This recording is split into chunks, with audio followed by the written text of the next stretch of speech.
ধোঁয়াশা এই জীবনে কেউ কত কিছুই বা পায়, আবার কেউ কত কিছুই হারায়। জীবন সবচেয়ে অনিশ্চিত একটি খেলা, যেখানে জয় পরাজয়ের গল্প লেখা হয় প্রতিটি সময়। এমনই এক পাওয়া না পাওয়ার জীবন নিয়ে আজকের এই গল্প। একটি মেয়ের প্রিয় আদর্শ বাবাকে হারানো এবং একজন পছন্দের আদর্শ স্বামী পাওয়ার গল্প এটি। মা, আজও কি শুধুই ছোলা মুড়ি আর চিড়ে দিয়ে ইফতারি করব? কথাগুলো মন খারাপ করে বলতেই আম্মু হেসে বলল, আম্মু, ডালের বড়া বানাইছি, ওটাও ইফতারিতে খাইস। আমি বললাম, ডালের বড়া? তুমি বাবাকে আজও বলনি বেসন নিয়ে আসতে? কতদিন ধরে বলছি চপ খাবো। আম্মু চুলায় আরেকটা লাকড়ি দিয়ে হেসে আমার দিকে তাকিয়ে বলল, আম্মু, তোর বাবার মনে ছিল না নিয়ে আসতে, আজ একটু কষ্ট করে খা। আগামীকাল তোকে আমি সব ধরনের চপ বানিয়ে খাওয়াবো। তুমি এই কথা রোজই বলো মা। উত্তরে মা আর কোনো কথা বলেনি। আসলে বাবার বেসন নিয়ে আসতে ঠিকই মনে থাকতো, কিন্তু পকেটে পয়সা থাকতো না। অভাবটা শুধু বেসনে আটকে ছিল না, অভাবটা ছিল সব কিছুতেই। ছোটবেলা থেকেই এমন টানাপোড়েন অবস্থা দেখেছি। সংসারে অনেক কিছু কিনতে মন চাইতো, খেতে ইচ্ছা করতো, কখনো মুখ ফুটে বলতে পারতাম না, আবার কখনো বললেও পেতাম না। রেবেকা, আপা, পেঁয়াজ কি আর বাটন লাগাবো, নাকি এতেই চলবো? রেবেকের ডাকে ভ্রম কাটে। আমি বললাম, না না, আর লাগবে না, তুই এবার কাঁচা মরিচগুলো ঝটপট কেটে ফেলতো। রেবেকা বলল, আপা, মেহমান কজন? আমি বললাম, তোর ভাইজান তো বলল 4 জন। রেবেকা বলল, 4 জনের জন্য এত আয়োজন? অনেক অবাক হয়ে কথাটা বলল রেবেকা। আমি হেসে বললাম, হ্যাঁ। রেবেকা বলল, ভাইজানের অফিসের লোক? সাহেব মেম সাহেব মনে হয়। তাই আপার 4 জনে ইফতার পার্টি হবে কেমন? ইফতার পার্টিতে তো মেলা মানুষ লাগে। হাসির মাত্রা বেড়ে গেল। আমি বললাম, ইফতার পার্টি না তো, এমনি তোদেরকে দাওয়াত দেওয়া হয়েছে। আর কে বলেছে তোকে 4 জনে ইফতার পার্টি হয় না? আর 4 জন কই? 8 জন তো আমরা। রেবেকা কিছু একটা বলতে যাবে, এমন সময় রেবেকার 4 বছরের ছেলেটা রান্নাঘরে দৌড়ে এলো। রেবেকা চোখ রাগানি দিয়ে বলল, হাসান, বাপজান, তোমায় না কইছি ওই ঘরে বসে টিভি দেখো, এখানে আসতে মানা করছি না? হাসান শুকনো মুখ করে দাঁড়িয়ে আছে। আমি ওর দিকে তাকিয়ে জিজ্ঞেস করলাম, খিদে পেয়েছে হাসান? হাসান মাথা নেড়ে আমার কথায় সম্মতি প্রকাশ করলো। আমি রেবেকার দিকে তাকিয়ে বললাম, হাসানকে ফ্রিজ থেকে মিষ্টি বের করে দে তো। রেবেকা হাসি মুখে উঠে বলল, জি আপা। তারপর আবার প্রশ্ন করল, আপা, 8 জন কই পাইলেন? আমি বললাম, তুই, আমি, তোর ভাইজান, হাসান আর মেহমানরা।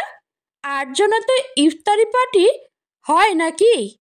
আমার কথায় রেবেকা খানিকটা লজ্জা পেয়ে উত্তর দিল, জি আপা।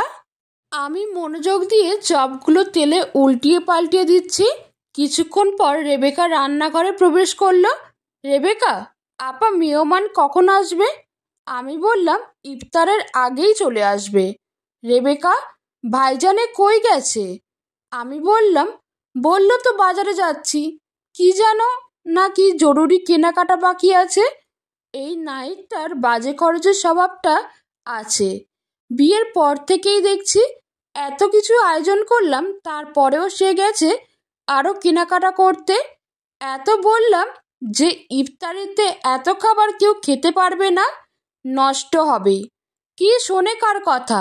বলল নষ্ট হবে না, খাবার থেকে গেলে সেগুলো খাওয়ার মানুষের অভাব থাকবে না। এই মানুষটা কখন কি যে বলে বুঝতে পারি না। তবে মানুষটাকে আমার খুব ভালো মনে হয়। আমি কখনো কল্পনাও করিনি আমার মতো নিম্নবিত্ত ঘরের মেয়ের কপালে এরকম কেউ একজন আছেন। কি নেই না এদের মধ্যে? দেখতে সুন্দর, শিক্ষিত, ভালো চাকুরি, অনেক টাকা পয়সার মালিক, আর সর্বোপরি হাসি খুশি প্রাণোচ্ছল একটা মানুষ। বাসর রাতে যখন জিজ্ঞেস করলাম, আপনি আমাকে কেন বিয়ে করলেন, কি যোগ্যতা আছে আমার আপনার বউ হওয়ার, উত্তরে বলেছিল, কি নেই তোমার মাঝে? আমি মাথা নিচু করে বলেছিলাম, আমি গরিব পরিবারের মেয়ে। বাবা গ্রামের একটা স্কুলের শিক্ষকতা করেছিলেন, এখন অবসরে চলে গেছেন। কত কষ্ট করে আমার বড় বোন দুটোকে বড় করে বিয়ে দিলেন, আমাকেও দিলেন। ছোট ভাইটার ভবিষ্যৎ এখনো অনেক বাকি। বলার মতো কি আছে আমার নাহিদ? বলার মতো একটা পরিবার আছে তোমার। তোমার বাবা একজন খুবই ভালো মানুষ, তার মতো লোকের সান্নিধ্যে পাওয়াও ভাগ্যের বিষয়। আর তোমাকে আমার প্রথম দেখাই খুব ভালো লেগেছিল, একটা মায়া কাজ করেছিল। আমি তোমাকে ছেড়ে আসতে পারিনি, তাই ওই দিনই বিয়ের কথা পাকাপোক্ত করেই তবে বাড়ি ফিরলাম। কলিং বেলের শব্দ শুনে দরজা খুলে দেখি 2 হাত ভর্তি বাজার নিয়ে নাহিদ দাঁড়িয়ে। আমি বললাম, এত বাজার কেন? মেহমান কি 1 মাস থাকবে নাকি? কি যে করো না তুমি? নাহিদ বলল, এগুলো রাখো, প্রয়োজনের টুকু রেখে বাকিটা ফ্রিজে তুলে রাখো। বাজারে যা ভিড়, প্রতিদিন বাজারে যাওয়া খুবই বিরক্তিকর একটা অবস্থা। আমি বললাম, তাই বলে এত বাজার? মেহমান কত দূর, কখন আসবে? নাহিদ বলল, চলে আসবে, আমি বের হচ্ছি, তাদের নিয়ে আসবো সাথে করে। রান্না বান্না তো শেষের দিকে, তাই না? আমি বললাম, হ্যাঁ। নাহিদ, আচ্ছা, আমি বের হলাম। রেবেকা, আপা, অনেক নামি দামি মেহমান আসবে, ভাইজানের অফিসের বসেরা হয়তো। এত আয়োজন তো বড়লোক মেহমানদের জন্যই করে। রেবেকার এমন কথায় সম্মতি দিয়ে বললাম। আমি বললাম, হতে পারে, তুই কাজ কর তাড়াতাড়ি। আমি বিয়ে হয়ে আসার পর থেকেই রেবেকাকে এ বাড়িতে কাজ করতে দেখি। রেবেকা বয়সে আমার ছোট, তাই ভালোবেসে তুই করে সম্বোধন করি। খুবই ভালো একটা মেয়ে। ওর স্বামী ফল বিক্রি করে, অল্প বয়সে বিয়ে হয়, এখন সে 4 বছরের বাচ্চার মা। বাবা মায়ের কথা খুব মনে পড়ছে। মাকে একবার কল দিলাম, কিন্তু কল তো রিসিভ করছে না, হয়তো ব্যস্ত আছে। যাক, পরে আবার দিব। বিয়ে হয়েছে 6 মাস হলো। এই 6 মাসে প্রত্যেক বেলায় ভাত খাওয়ার সময়, কেনাকাটার সময়, ঘুরতে বের হলে বাবা মা আর ছোট্টুর কথা খুব মনে পড়ে। আমাদের ভালো খাবার খাওয়াতে পারেনি বাবা, ভালো একটা জামা পরাতে পারেননি, কিন্তু লেখাপড়া শিখিয়ে ভালো মানুষ হিসেবে বড় করেছেন। ভালো ঘরে বিয়েও দিয়েছেন। এখন হয়তো সব ভালোটাই আমার কাছে আছে, তবে হজম করার শক্তিটা নেই। খেতে গেলে তাদের কথা মনে পড়ে।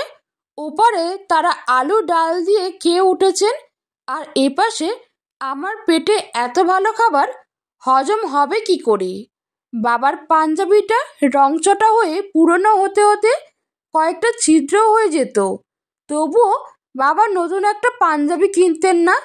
আর মায়ের শাড়িটা পুরনো হয়ে ছিদ্র হয়ে যেত, মা সেলাই করতে থাকতো, তবুও মুখ ফুটে একটা নতুন শাড়ির আবদার করতো না বাবার কাছে। কিন্তু আমাদের প্রয়োজনের জিনিসটা ঠিকই আমরা পেতাম, হয়তো কম দামি আর একটু দেরিতে পেতাম। আমার এখনো মনে আছে, একবার বাবার জুতো জোড়া ছিঁড়তে ছিঁড়তে সেলাই করার আর বাকি ছিল না কোনো জায়গায়। মুছে বিরক্ত হয়ে বলেছিল, এ জুতোটা আর কখনো তার কাছে যেন না নিয়ে যায়। বাবা মন খারাপ করে ফিরেছিলেন, তারপর নিজেই নিজের জুতোর মুচি হয়ে গেলেন। মা বলেছিল বাবাকে একটা নতুন জুতো কিনে নেওয়ার জন্য। বাবা উত্তরে বলেছিল, না থাক, ওই টাকা দিয়ে একটা জামা কিনে দিব রূপাকে। ওর জামাটা ছিঁড়ে গেছে। সেদিন পেয়ারা গাছে উঠতে গিয়ে ওর একটা জামা দরকার, আমার এই জুতোতেই চলবে। হাসি মুখে বলা বাবার সেদিনের কথা মায়ের চোখে ছলছল করে জল এনে দিয়েছিল। পরদিন আমার জন্য নতুন একটা জামা নিয়ে এলেন বাবা। বাবার এই ত্যাগের মূল্য সেদিন বুঝিনি, কিন্তু বড় হওয়ার পর তার প্রতিটা অবদান আমাকে ভাবিয়ে তোলে। মা সবসময় বলতেন, তোরা স্বামীর বাড়িতে খুব সুখে থাকবি, বাবার বাড়ির অপূর্ণতাগুলো সব পূরণ হবে। এই বাড়িতে অনেক সুখ আছে, কিন্তু আমি এই সুখের সাথে একদমই মানিয়ে নিতে পারছি না। আমার এত সুখ এখন খুব কষ্ট হয়, আমার অপূর্ণতা পূরণ হওয়ার নয়। আমাদের 3 বোনেরই বিয়েই বাবা বেশ আয়োজন করে গ্রামের 10 জন নিয়েই দিয়েছেন। সংসারটা সারা জীবন টানাপোড়েনে টেনে টুনে চালিয়ে জমিয়ে রাখা টাকাগুলো বাবা আমাদের বিয়েতে খরচ করেছিল। জামাই বাড়ির লোকজনের কাছে নিজের মেয়েকে যেন ছোট না হতে হয়, সে ব্যবস্থাই তিনি করেছেন। আমাদের ভালোর কথা ভেবে তিনি তার সবটুকু ভালো বিসর্জন দিয়েছিলেন। ভর দুপুরে শুকনো মুখ নিয়ে খড়তাপে বাবা ঘামতে ঘামতে যখন বাড়ি ফিরতেন, মা কখনো মুড়ির সাথে গুড় দিয়ে খেতে দিতেন আর 1 গ্লাস পানি। বাবা পানি গ্লাস থেকে মুড়ি আর গুড়টা মাকে রেখে দিতে বলতেন। আমার আর ছোটুর ঘন ঘন খিদে লাগে, এগুলো তাই আমাদের জন্য তুলে রাখতেন। বড় 2 আপা খুব শান্তশিষ্ট ছিলেন। পড়াশোনায় আমরা সবাই খুব ভালো ছিলাম। ভাই বোনদের মধ্যে আমি আর ছোট্টু খুব দুষ্টুমি করতাম। বড় আপাদের বিয়ে হয়ে গেল, আমরা দুজনই বাড়ি মাথায় করে রাখতাম। মা খুব বকত, বাবা কখনো বকতেন না। বাবা মাকে বলতেন, এই বয়সে এমন করে সবাই, বড় হলে শান্ত হয়ে যাবে। আসলেই বড় হয়ে শান্ত হয়ে গেছি। বছরে শুধু কোরবানির সময় আমাদের বাড়িতে গরুর গোশত রান্না হতো। বাবা আর আমার গরুর গোশত ছিল খুব পছন্দের। মা নিজের প্লেটের গোশতগুলো তুলে রাখতেন আমাদের থালায় একটু বেশি দিবে বলে। ঈদের দিন মা তার পোষা হাঁস মুরগি থেকে বড় মোরগটা বা হাঁসটা রান্না করতেন, সাথে পোলাও। ছোট্ট কবজি ডুবিয়ে খেত, মাও পছন্দ করতেন। বড় আপার মেজ আপা মিষ্টি খুব পছন্দ করতেন। বাবা তাই দূরে কোথাও গেলে বাড়ি ফেরার পথে মিষ্টি নিয়ে ফিরতেন। বাড়িতে পিঠা বানানো হলো সেদিন, আর আমরা কেউ বাড়ির আঙিনা রেখে দূরে যেতাম না। বারবার শুধু উঁকি মেরে দেখতাম মায়ের পিঠা বানানো কখন শেষ হয়। পিঠা বানানো শেষ হলে মা সবাইকে ডাক দিতেন। আমরা সবাই বেশ মজা করে খেতে বসতাম। খাওয়ার সময় ঝগড়াও লেগে যেত আমাদের মাঝে। বাবা সালিশ করতেন, পিঠার প্রতি সবার আগ্রহ থাকলেও মায়ের থাকতো না। খেতে বললেও বলতো, আমার খিদে নেই, তোরা খা। আমার পিঠা পছন্দ নয় তেমন। তখন না বুঝলেও পরে বুঝেছিলাম, আমাদের সবার মতো মায়েরও পিঠা খুব পছন্দ, আর মায়েরও খিদে থাকতো, শুধু খিদেটা চাপা দিত।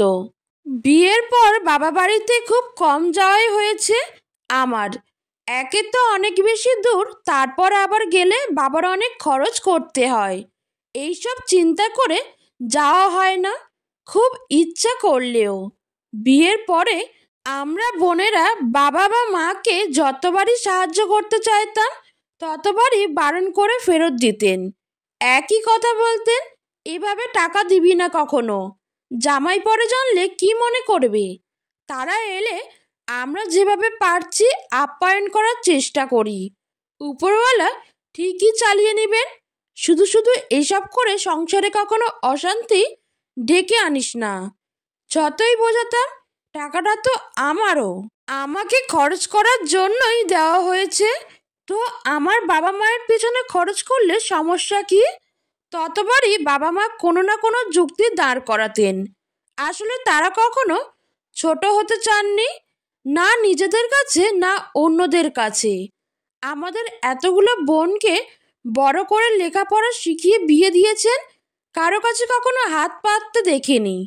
কম খেয়েছি কিন্তু খেয়েছি। ভাইটাকেও এখন টেনে টুনে বড় করছেন। ছোট্টুই এখন বাবা মায়ের অবলম্বন শেষ ঠাঁই। বাবা সবসময় একটা কথা বলতেন, জীবনে না খেয়ে থেকেছি তবু মান সম্মান বিসর্জন দিইনি, তোমাদেরকে কোথাও ছোট করিনি আর করবও না। আশা করি তোমরা আমাকে কখনো ছোট করবে না। বাবার কথাটা খুব মনোযোগ দিয়ে মাথায় রেখেছিলাম। অনেকে দারিদ্র্যের সুযোগ নিতে চেয়েছিল, অনেকে সত্যিই ভালোবেসেছিল, কিন্তু বাবার কথা চিন্তা করে সব কিছু এড়িয়ে যেতে পেরেছি খুব সহজেই। বাবার থেকেই শেখা কিভাবে সম্মানের সহিত বাঁচতে হয়। আজ বাসায় গরুর গোশত রান্না হয়েছে, মোরগ পোলাও, নানান ধরনের পিঠা পায়েস সহ আরও অনেক দামি খাবারের আয়োজন হয়েছে। বাবা মা আর ছোট্টুর কথা খুব মনে পড়ছে। বরাবরের মতো এই খাবারগুলো আজও আমার পেটে যাবে না। পেটটা ভরা লাগছে, খিদে নেই, খেতে ইচ্ছা করছে না। এগুলো আমার পছন্দ নয়, একদমই ভালো লাগছে না সহ আরও নানান বাহানার ভেতর থেকে একটা বাহানা খাড়া করে আমাকে খাবার রেখে উঠতে হবে। বিয়ের আগে দেখেছি মায়ের খিদে থাকতো না, আর বিয়ের পর এখন আমার খিদে থাকে না। বাবাকে একবার কল দিলাম, কিন্তু তিনিও রিসিভ করলেন না। কি হলো? ছোট্টু নিশ্চয়ই ফোন সাইলেন্ট করে গেম খেলছে। বদের হাড্ডি একটা। যাই হোক, নাহিদ বাসায় এলে একবার কল দিতে বলবো। নাহিদ কল করেছে, ওরা চলে এসেছে কাছাকাছি। আমি আর রেবেকা তাড়াতাড়ি সব কিছু ঠিকঠাক করে নিজেরাও ঠিকঠাক হয়ে নিলাম। হাসান কান্না করছে একটা জিলাপি খাবে বলে। রেবেকা একটা ধমক দিয়ে বসিয়ে রেখেছে। আমি এসে একটা জিলাপি ওর হাতে দিতেই বেজায় খুশি। রেবেকার দিকে তাকিয়ে দেখি ওর চোখ মুখ জুড়ে বেশ খুশি ছড়িয়ে গেল। হঠাৎ কলিং বেলের শব্দ। রেবেকাকে বললাম দরজা খুলতে। রেবেকা দরজা খুলতে গেছে, আমিও পিছন পিছন গেলাম। দরজা খুলতেই দেখি ছোট্টু গড়গড় করে রুমে প্রবেশ করে আর একমুখ হাসি নিয়ে জিজ্ঞেস করলো, আপা কেমন আছো? আমি কিছু বলার আগেই তাকিয়ে দেখি মা আর বাবা, তার পেছনে ব্যাগগুলো নিয়ে রেবেকার স্বামী জয়নুল ঢুকছে। সবার পেছনে নাহিদ দাঁড়িয়ে। মা আমাকে জড়িয়ে ধরে কান্না করে দিল। বাবার চোখে জলেরা ছলছল করছে। আমি কিছু বলার ভাষা হারিয়ে ফেলেছি, শুধু চোখ থেকে অনবরত জল গড়াচ্ছে। খুশির জল, কষ্টের নয়। মা চোখের পানি মুছতে মুছতে বললেন, তুই আমাদের জন্য এত মন খারাপ করিস কেন বোকা মেয়ে? এভাবে মন খারাপ করে কেউ থাকে? আমরা ভালো আছি তো, তোরা ভালো থাকলেই তো আমরা ভালো থাকি। নাহিদ পেছন থেকে এসে বলল, কান্নাকাটি করার সময় অনেক থাকবে, কিন্তু এভাবে কান্নাকাটি করতে থাকলে আজানের সময় কিন্তু বেশি বাকি থাকবে না। আমি বাবা মা আর ছোট্টুকে নিয়ে রুমে গেলাম তাদেরকে ফ্রেশ হওয়ার জন্য বলে। আমি নাহিদকে খুঁজতে যাব, এমন সময় দেখি নাহিদ ব্যালকনিতে দাঁড়িয়ে। আমি পাশে গিয়ে দাঁড়ালাম। আমি বললাম, এই তাহলে তোমার অনারেবল গেস্ট? নাহিদ, আমার নয়, আমাদের। একমুখ হাসি নিয়ে ওর দিকে তাকাতেই ও বলল, তোমার কি মনে হয় আমি তোমাকে বুঝতে পারি না? নাকি ভেবেছো 6টা মাস তো মামুলি বিষয়, এতে একজন অন্যজনকে কতটুকুই বা বুঝতে পারে? আমি চুপচাপ ওর মুখের দিকে তাকিয়ে রইলাম, আর ও বলেই চলল, তোমার এই যে খিদে না থাকা, খেতে ইচ্ছে না করা কিংবা ভালো লাগে না, এইসবের কারণ আমি ঠিকই বুঝেছিলাম। হয়তো দেরি হয়েছে বুঝতে, কিন্তু ঠিক বুঝেছি। রূপা, আমি তোমাকে প্রথম দেখায় এত মায়ায় পড়েছিলাম কেন জানো? আমি বললাম, কেন? নাহিদ বলল, কারণ তোমার মুখে একটা হাসি লেগেছিল। ওই হাসিটা আমাকে খুব টেনেছিল, আর যেটা আমি বিগত 6 মাসে তোমার ভিতরে খুঁজে পাইনি। আমি খুব চেষ্টা করে গেছি ওই হাসিটা ফিরিয়ে আনার জন্য, কারণ খুঁজেছি, কিন্তু আসল কারণটা বুঝতে পারিনি এতদিন। আমি তোমাকে অনেক ভালোবাসি রূপা। চোখ ছলছল করে উঠছিল নাহিদের কথায়। কান্না জড়ানো কণ্ঠে বললাম, আমি তোমাকে অনেক ভালোবাসি। নাহিদ বলল, না, তুমি আমাকে ভালোবাসো না। যদি ভালোবাসতে আমার সাথে একটাবার বিষয়গুলো শেয়ার করতে পারতে। আমাকে তোমার এতটা খারাপ মানুষ মনে হয় রূপা, যে আমার কাছে বলাই গেল না? আমি কিছু বলতে পারলাম না। নাহিদকে শরীরের সব শক্তি দিয়ে আঁকড়ে ধরে কান্না করে দিলাম। নাহিদ আমায় ওর বুকের মধ্যে আগলে রেখে বলল, তোমাকে একটা খবর দিতে চাই। আমি চোখের জল মুছে জিজ্ঞেস করলাম, কি খবর? নাহিদ বলল, বাবা মা আর ছোট্টু এখন থেকে এখানেই থাকবেন। রূপা বলল, মানে? নাহিদ বলল, মানে তারা এই বাসায়ই থাকবে। রূপা বলল, বাবা মা রাজি হবেন না, আর তাছাড়া লোকেও বা কি বলবে? কেমন না বিষয়টা? নাহিদ আমার হাত দুটো চেপে ধরে বলল, রূপা, লোকের কথা বাদ দাও। লোকে কি চাইলো তা দিয়ে আমরা ভালো থাকবো না। আমরা কিসে ভালো থাকবো সেটা আমাদেরই করতে হবে। তুমি মন থেকে সত্যি করে বলো, বাবা মা আর ছোট্টু এখানে থাকলে তোমার ভালো লাগবে কি না? আমি শান্ত স্বরে বললাম, হ্যাঁ, অনেক বেশি ভালো লাগবে। নাহিদ বলল, তাহলে সেটাই হবে, আর বাবা মাকে আমি রাজি করাবো। তুমি একটু সাহায্য করো শুধু। আর শোনো, আমার তো বাবা মা নেই, তো তোমার বাবা মা আমার বাবা মা হলে দোষ কি? তাছাড়া আমার বাবা মা বেঁচে থাকলে আমি তাদের সাথে তোমার বাবা মাকেও এখানে এনে রাখতাম। বিশ্বাস করো, আমার যেমন ইচ্ছে করে আমার বাবা মায়ের সাথে থাকতে, তাহলে তোমার কেন ইচ্ছে করবে না? সে ইচ্ছেতে দোষের কিছু তো দেখছি না। আর ছোট্টু আমারও ভাই। তুমি এখন থেকে দয়া করে আর সব নিজের একার বলে দাবি করবে না। আমাকেও একটু অধিকার বসানোর আর কর্তব্য পালনের সুযোগ দাও। আমি শুধু হেসে দিলাম।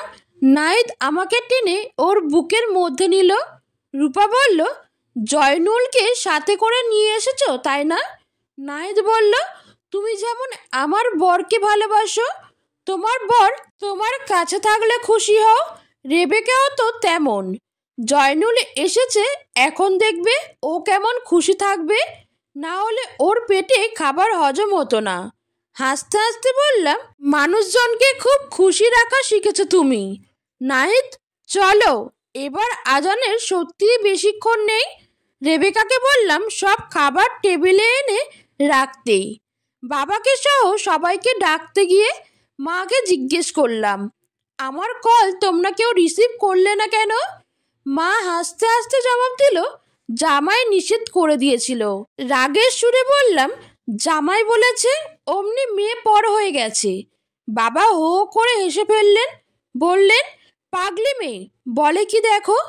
হয়েছে, বুঝছি, চলো এবার ইফতার করতে হবে।